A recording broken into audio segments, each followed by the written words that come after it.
Voy a pasar a continuación a las pruebas, al análisis de las pruebas que afectan al procesado señor Ford.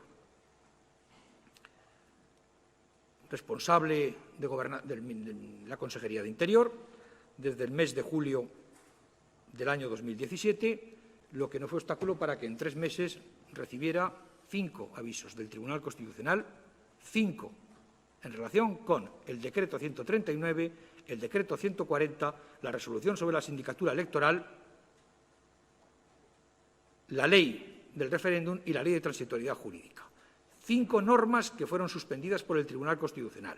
Y si no se nos notificó personalmente es porque seguramente eludió esta notificación, pero él conocía perfectamente que estas resoluciones del Tribunal Constitucional se habían dictado y que avanzar en su desarrollo, hasta culminar con la celebración del referéndum, era un delito, era una actitud delictiva desde el principio hasta el final. Hay varias pruebas que demuestran la participación o la intervención del señor Ford en estos hechos. Primero, las entrevistas emitidas a los medios de comunicación. Entrevistas que están documentadas en la causa o bien en los correos electrónicos a los que haré referencia a continuación. Entrevistas en las que dice lo siguiente: 19 de julio del 2017, tras la reunión de la cúpula de Mossos d'Esquadra. Los Mossos garantizarán que los ciudadanos puedan votar con normalidad. Vean el correo número 3 de la carpeta que corresponde al señor Ford. 23 de julio, entrevista en El Punt. No solo no impediremos el 1 de octubre, sino que facilitaremos su celebración. Correo número 4. El 1 de octubre no es una movilización, es un referéndum en el que Cataluña decide si es independiente o no, con consecuencias jurídicas importantes. 1 de agosto, entrevista en el diario Ara. Correo número 7. Los Mossos d'Esquadra garantizarán que el 1 de octubre se pueda votar con libertad y seguridad. 29 de agosto, El Confidencial. Correo número 10. Ford avisa: o la Guardia Civil y Policía se reconvierten a Mossos o tendrán que dejar Cataluña.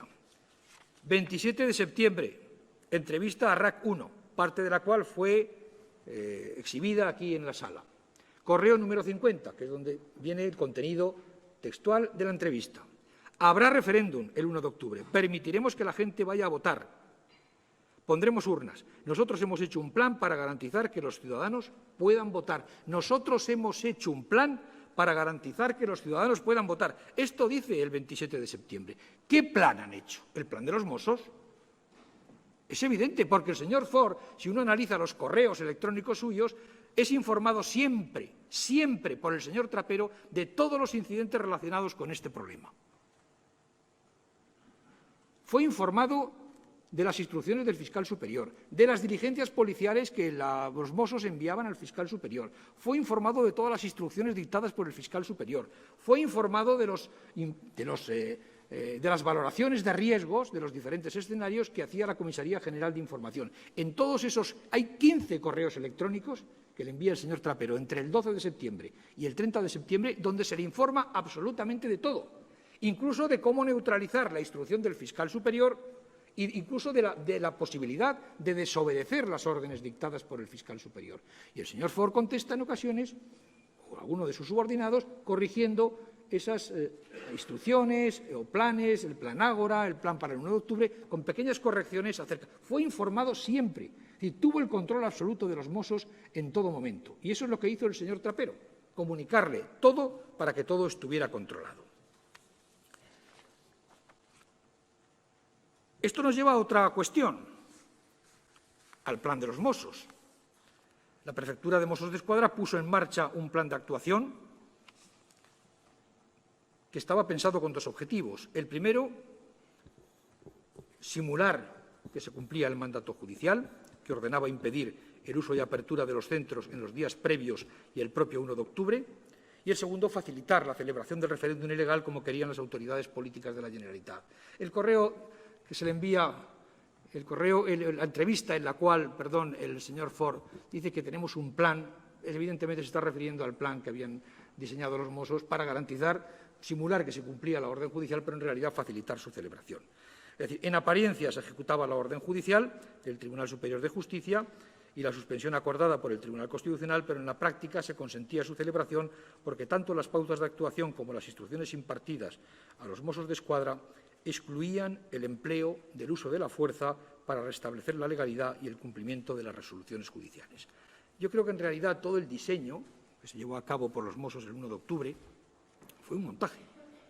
Fue un montaje en el que la trampa estaba, por ejemplo, en sustituir la parte dispositiva del auto de 27 de septiembre por 6 palabras de la tercera línea del párrafo tercero del fundamento jurídico segundo de ese mismo auto, que decía, sin afectar la normal convivencia ciudadana. ¿Qué ocurrió? Que en la Junta de Seguridad, donde participó el señor Ford y donde estuvo el señor Trapero, preservar la convivencia ciudadana se convirtió en el objetivo principal y, por lo tanto, el cumplimiento de la orden judicial, en sus propios términos, pasó a un segundo plano. El fraude estaba en haber diseñado un plan y unas pautas que dificultaban y impedían el cumplimiento de la orden judicial de cerrar los centros, si, como estaba previsto, murallas humanas de personas iban a proteger los centros. Había un dispositivo de un binomio por cada centro y, por supuesto, escasos refuerzos de orden público, porque, como todos sabemos, la BRIMO, la Unidad Especializada de Orden Público, pues fue destinada a otros menesteres, fue destinada a seguir a unos grupos de ultraderecha, a seguir a unos grupos de anarquistas y, por supuesto, a controlar un partido de altísimo riesgo que había en esos momentos en Barcelona, a puerta cerrada, que era el Barcelona-Las Palmas. El engaño estaba en redefinir la orden de impedir el uso de locales hasta el 1 de octubre. Hasta el 1 de octubre. Y la requisa del material electoral los días 29 y 30 de septiembre, en reconducirlo a una mera visita. Levantaron 4.469 actas. ¿Para qué? ¿Para qué? Porque no se cerró ni se desalojó ningún centro, pese a que era, ni se incautó ningún material, pese a que era de dominio público, que eran ocupados para garantizar su apertura el 1 de octubre. Fue un dispositivo en el que, según los informes de los Mossos, 24 centros fueron cerrados en las primeras horas de la mañana, un 1%. Un 1%. Si ya era escaso el 5% de los 114 cerrados por el Cuerpo Nacional de Policía y por la Guardia Civil, fíjese lo que es el 1% que cerraron los Mossos. Porque respecto a la relación de 99 centros, que figuran como que se consiguió impedir y detener la actividad de votación, hay que examinar las actas concretas. Y el fiscal se ha tomado la molestia de examinar cada una de las actas de esos 99 centros. Y el examen de las actas levantadas respecto a esos 99 centros que dicen que cerraron o que es los que se detuvo la actividad de votación, ofrece los siguientes resultados. Solo en 10 centros se llevó a cabo una acción efectiva de detener la votación en las primeras horas de la mañana. En los 89 restantes, y hay que mirar una por una, todo fueron intentos frustrados de los binomios, que se acercaban a la puerta, comprobaban que había gente, que no les dejaba pasar y que se volvían a su sitio. Por supuesto, siempre había personas vulnerables, niños y ancianos, y las incautaciones de urnas se producían siempre una vez terminada la votación y sin gente en el interior. Y ya con datos objetivos más concretos diré, el 70 centros de esos 99, el cierre se produjo por la tarde, es decir, cuando ya se había votado y se había hecho el recuento de votos. En 27 centros, los propios Mossos de Escuadra, los propios Mossos que estuvieron en cada centro, dicen que no se detuvo la votación. Luego, ¿por qué se computan dentro de los 99? En las actas figura que no se detuvo la votación. En 46 centros no encontraron nada. En otros 26 centros encontraron las urnas, al final, las que dejaron los ocupantes. Y solo en 4 casos se utilizaron los arros, una de las unidades de orden público, sin que tampoco hubiera ningún tipo de choque o de enfrentamiento para obligar a apartarse a la muralla humana para cumplir con el mandato judicial, porque lo cierto es que ni hubo ningún enfrentamiento, ni hubo ningún herido mozo de escuadra, ni lesionado, ni contusionado. En relación con la intervención del señor Ford respecto al día 20 de septiembre, efectivamente, es probable que el señor Ford, en esos momentos, que estaba muy ocupado con el 1 de octubre y en el diseño del plan para garantizar que se iba a celebrar el referéndum, no tuviera una intervención directa en relación con la actuación de los Mossos el 20 de septiembre.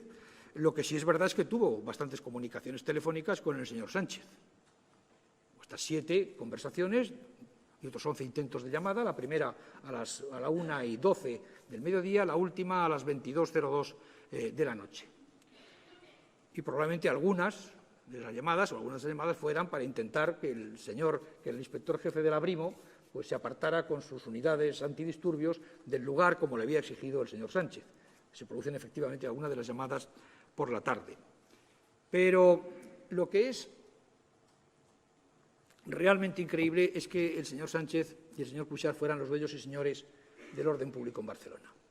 Yo recuerdo que el abogado de Ford le preguntó a uno de los testigos si en algún momento se había acordado el estado de excepción en Barcelona ese día, y naturalmente el testigo sorprendido le dijo que no, un estado de excepción, al menos el que prevé la Ley Orgánica 4 del año 81, no.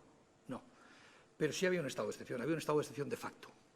Había un estado de excepción de facto porque lo excepcional es que se convocara una manifestación para aturar a la Guardia Civil, para parar a la Guardia Civil, para impedir las actuaciones judiciales, que es para lo que se convocó. Lo anormal, lo excepcional, es que se concentraran más de 40.000 personas que provocaron una situación de tensión evidente, de agresiones incluso a mozos de escuadra que no estaban uniformados, a los que confundieron con guardias civiles, y lo anormal y excepcional es que dos señores se convirtieran en los dueños del orden público en ese momento en Barcelona, de los que dependían los mozos y el resto. Ellos manejaban a los concentrados y manejaban también, eran quienes impartían órdenes a los mozos de escuadra, como ha quedado demostrado. Y además condicionaron la actuación de la Guardia Civil. Ellos son los que negociaban si entraban o no los detenidos, de qué forma entraban. Finalmente, los detenidos no estuvieron presentes y eso ha quedado constatado, evidentemente. Es decir, había una situación de excepción. Claro que la había. La excepcionalidad, que es el alejamiento del derecho, el alejamiento de la ley, se instaló en Cataluña desde mucho antes. Se instaló en Cataluña ya en los meses de septiembre y octubre del 2017, por supuesto, pero creo que comenzó esa situación de excepcionalidad y esos hechos del 20 de septiembre son una muestra de ello, de que de alguna manera se estaba expulsando a la Constitución de Cataluña y que las funciones de orden público fueran asumidas por unos civiles, como eran los señores Sánchez y Cuixart. Realmente esto no se ha visto nunca en ningún sitio. Esa excepcionalidad comenzó el día que se aprobó la resolución primera de la 11ª legislatura y la normalidad democrática se repuso el 27 de octubre del 2017. Excepcional fue todo. Excepcional fue la aprobación de las leyes de desconexión que laminaban la soberanía nacional y la integridad territorial. Excepcional fue la convocatoria y el mantenimiento de un referéndum suspendido por el Tribunal Constitucional. Excepcional fue la celebración de un referéndum ilegal al amparo de una legalidad suspendida y desoyendo el mandato claro y diáfano del Tribunal Superior de Justicia. Excepcional fue lanzar a 2 millones de personas a la calle, no solo para protestar o manifestarse, sino además para proteger un acto ilegal, para impedir que las fuerzas y cuerpos de seguridad del Estado pudieran cumplir con los mandatos judiciales. Excepcional fue que llegara a declararse la independencia y se intentara crear una república independiente.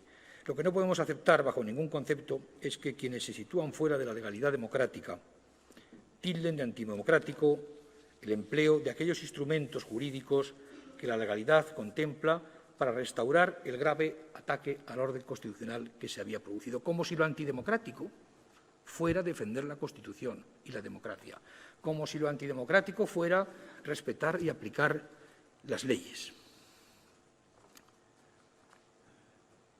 Yo no les pido